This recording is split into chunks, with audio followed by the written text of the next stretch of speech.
Débrief de l'étape du jour du côté du Tour de France avec cette étape de transition qui est arrivée du côté de Carcassonne. On quittait les Pyrénées et on ira du côté du Mont Ventoux mardi après la journée de repos. On savait que ça allait être une journée plutôt destinée aux baroudeurs vu que c'était trop dur pour les sprinteurs et pas assez dur pour les grimpeurs. Et surtout les côtes étaient un petit peu trop loin de l'arrivée. Échappée qui a mis beaucoup de temps à se former.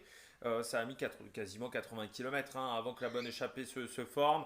Beaucoup d'attaques, beaucoup de coureurs importants dans cette échappée, du Campenart, on a eu du Warren Barguil, on a eu du Frank Vandenbroek, on a eu du Michael Storer, on a eu du Vlasov, on a eu Leknesund, également Axel Laurence, on avait Jordan Gegad qui était le mieux classé au général avec Carlos Rodriguez également du côté de la Ineos. Et cette échappée qui va se retrouver à une dizaine de coureurs ensemble du côté du Pas du Sang. Et en fait, c'est pas dans le pas du sang véritablement que les écarts vont se faire, c'est du côté de Fontbruno.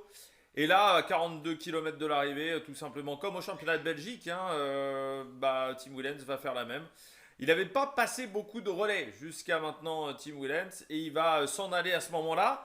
L'écart va rester à une dizaine de secondes avec le groupe de poursuivants, et puis c'est Campenart.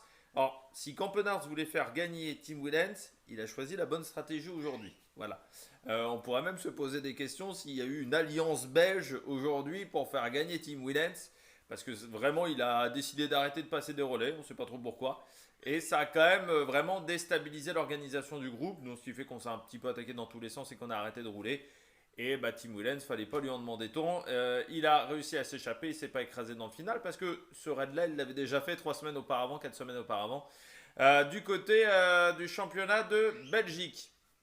Vainqueur aujourd'hui, donc Tim Willems, encore une victoire UAE, en passant devant Campenard. Julien Lafilippe qui est revenu de l'arrière, a pris la troisième place. On ne sait pas trop s'il était au courant, s'il y avait encore des coureurs qui étaient devant lui.